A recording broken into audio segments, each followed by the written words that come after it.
Assalamualaikum warahmatullahi wabarakatuh.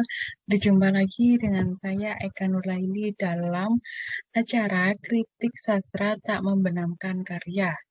Pada kesempatan kali ini, saya akan menggunakan pendekatan kritik sastra ekspresif pada cerita pendek yang dimuat dalam berita online kompas.id dengan judul Wabah karya Dino Rawanputra.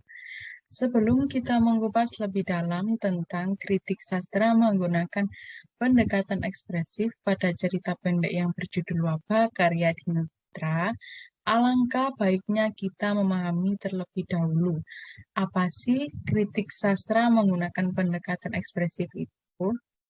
Mungkin sebagian dari kalian sudah memahami apa itu kritik sastra menggunakan pendekatan ekspresif. Bagi kalian yang merasa belum mengetahui apa itu kritik sastra menggunakan pendekatan ekspresif, jangan khawatir, karena saya akan mencoba menjelaskan secara ringkas kritik sastra menggunakan pendekatan ekspresif.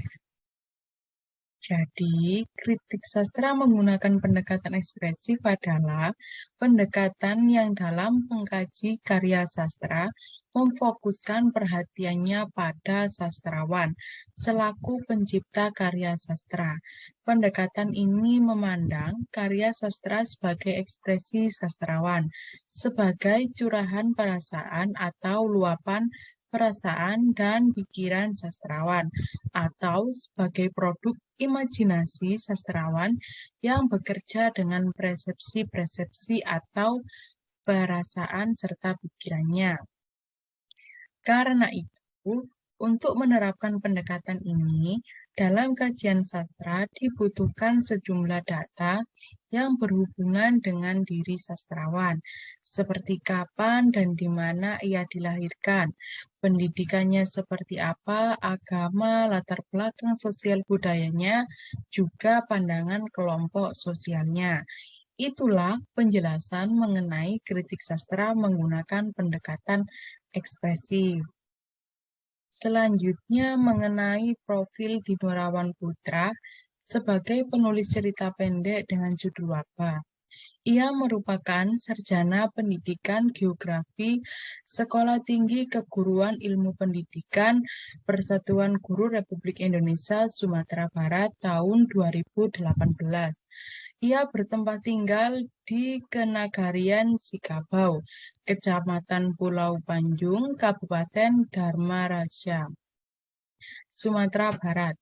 Sekarang mencari peruntungan dengan menjadi tukang takia atau penderes karet di perkebunan karet pada kampung halamannya sendiri, serta menjadi penulis cerita pendek di waktu luang dan sudah menghasilkan beberapa judul yang dimuat dalam beberapa media cetak maupun online, salah satunya kompas.id.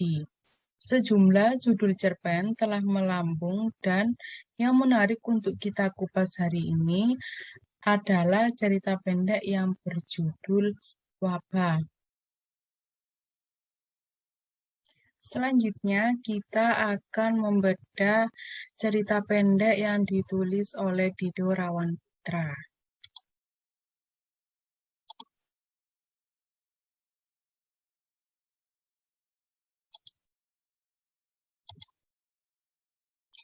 Jadi di sini terdapat sebuah cerita pendek digital yang dimuat dalam kompas.id karya Dino Rawanputra.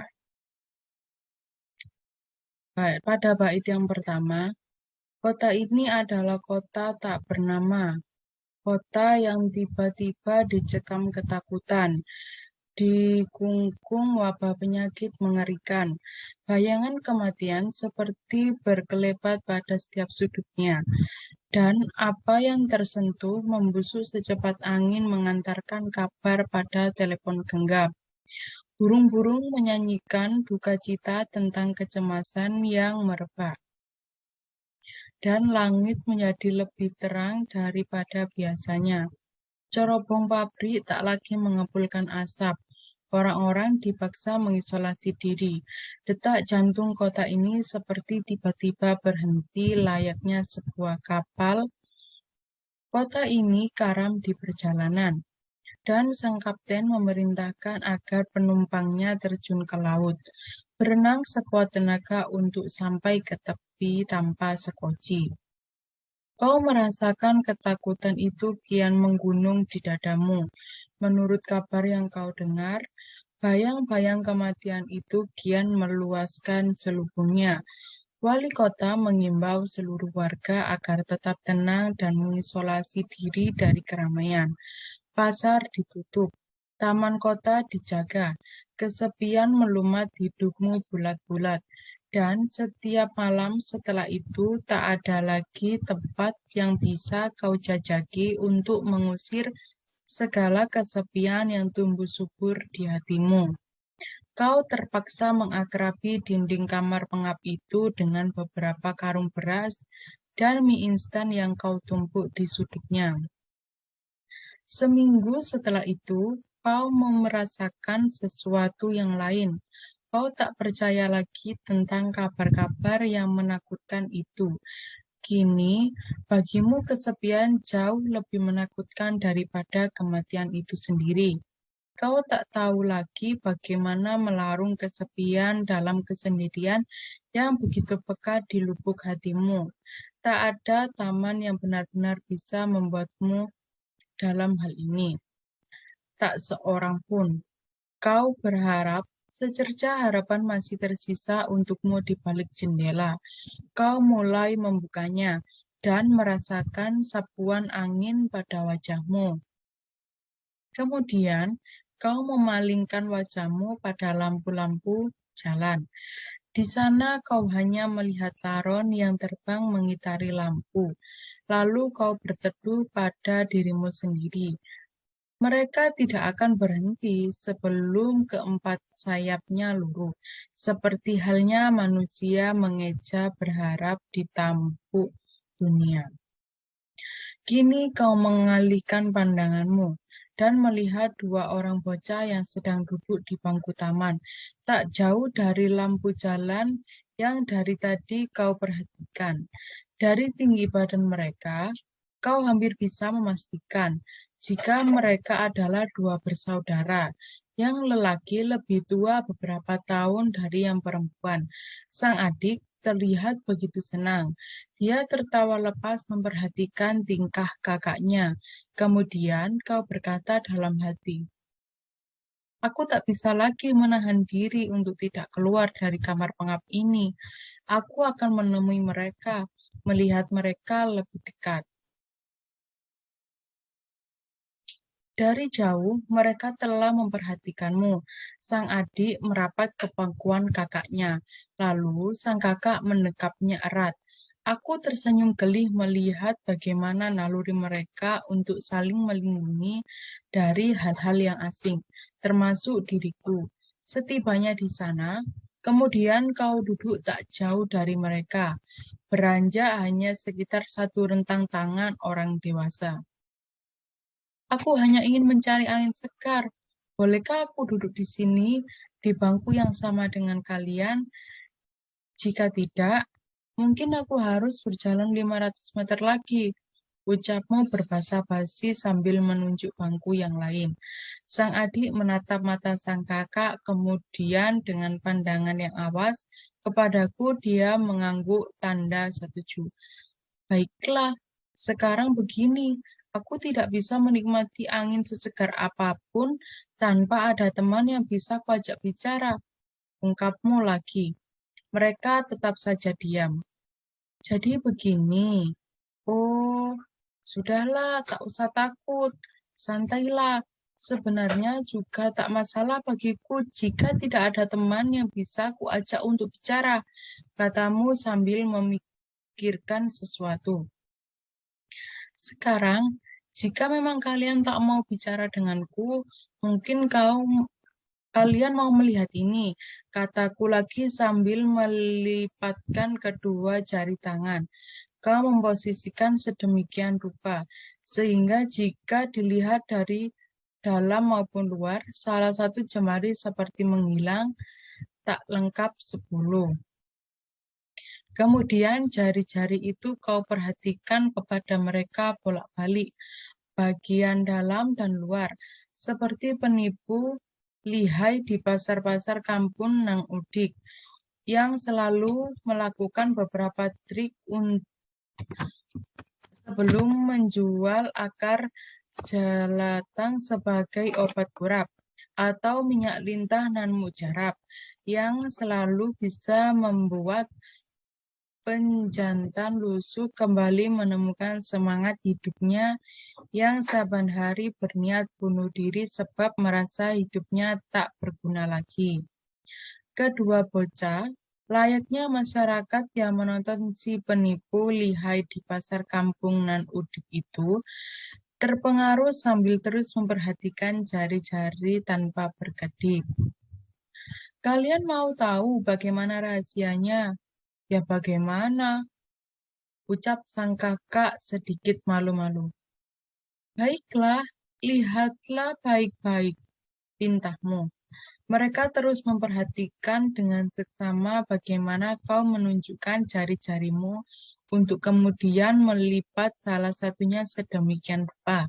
Sang adik terlihat kebingungan. Sang kakak mengikuti arahmu dengan serius sampai ia betul-betul bisa menirukannya.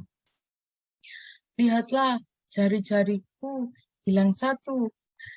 Sang kakak begitu bangga memperhatikan kepada adiknya. Oh, aku hampir lupa. Siapa nama kalian? Tanyamu ingin tahu. Namaku Sandi, dan ini Dita. Jawab kakaknya sambil menyinggol adiknya. Selarut ini kalian tak tertakutkah? Tidak, kami pergi bersama ibu. Kami berjalan terlalu cepat, jadi ibu tertinggal jauh di belakang. Jelas Sandi, panjang lebar. Kak, kok di luar? Bukannya orang-orang rumah tinggi itu sedang sakit, Kak? Sambungnya. Kau tertawa sejenak. Bagaimana mungkin bocah ini berpikir demikian? Siapa yang bilang begitu? Tanyamu lagi. Belum sempat Sandi menjawabnya, seorang wanita parubaya mendorong gerobak berhenti di depan kami. Ia kemudian memanggil Sandi dan Dita. Mereka berdua sedang berlari menyambar kantong plastik hitam di bawah lampu jalan. Ibu itu kemudian kembali mendorong gerobaknya. Sandi dan Dita mengikuti dari belakang. Semenjak malam itu, kau selalu mencari tahu tentang mereka. Ibunya terlihat berjualan kopi seduh di perempatan jalan sekitar 2 kilometer dari taman. Kini setelah sekian lama, kau tinggal di kota itu, kau baru tahu bahwa setiap larut malam menuju dini hari ada 2 anak kecil yang menyambangi setiap bak dan tong sampah di jalan tempat kau tinggal, mengemasi botol-botol plastik dan memungut yang masih tersisa dari sampah di sepanjang jalan. Setiap malam, itu kau selalu memutari kota dengan motor tua yang kau beli 2 bulan lalu dari hasil bekerja 18 bulan penuh. Kini kau sadar, jika pekerjaanmu begitu menyita hari-harimu, sehingga tak menyisakan sedikit pun waktu agar kau mengenali kota yang baru saja kau tinggali. Semakin jauh kau berjalan, semakin banyak Sandi Dita lain yang kau temui. Pedagang kecil yang mengeluh, kuli panggul yang menggerutu soal bagaimana besok membeli beras. Melihat mereka semua kau sadar beberapa hal. Di kota ini, jauh sebelum wabah ini ada, kemiskinan telah terlebih dahulu mengerikan dan tumbuh dan terpelihara. Entah bagaimana caranya sehingga sedemikian subur. Sekarang kepalamu disesaki kenyataan-kenyataan, kemudian kau bergumam dalam hati. Dalam kota tak bernama, wabah menyarau berbanyak muka, dan kita selalu menyerah pada ketakutan kita masing-masing. Ada yang takut kesepian melebihi kematian. Ada yang terpaksa melawan kengerian demi menenangkan rasa lapar. Ada yang mengurung diri dan berlindung dari ketakutan itu sendiri. Dan ada yang paling memuakkan dari semua itu adalah ada politisi yang mengabaikan semua demi sebuah citra baik. Selesai. Demikian cerita pendek dengan judul Wabah karya Dino Putra.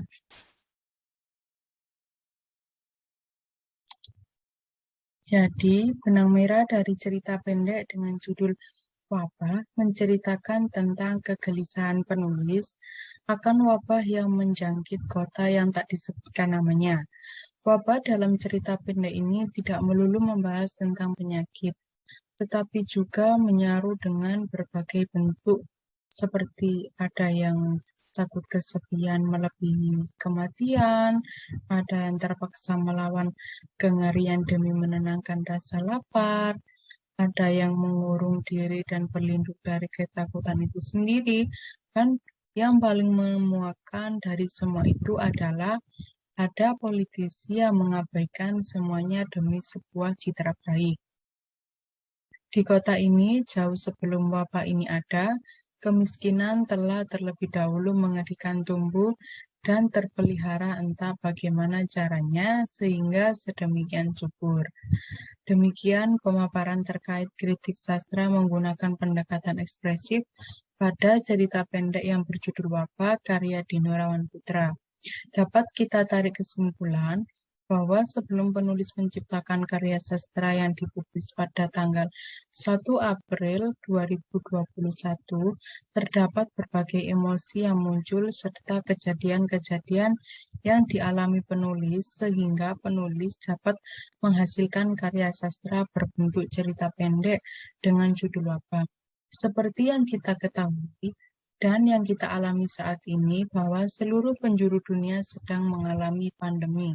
Pandemi yang begitu panjang ini bernama pandemi COVID-19 yang mengelumpuhkan segala aspek kehidupan normal. Demikian yang bisa saya paparkan. Ada kurang lebihnya, mohon maaf. Sampai jumpa lagi pada kesempatan yang lain untuk membahas tentang kritik sastra dengan pendekatan-pendekatan yang menarik lainnya. Ada kurang lebihnya, mohon maaf. Wassalamualaikum warahmatullahi wabarakatuh.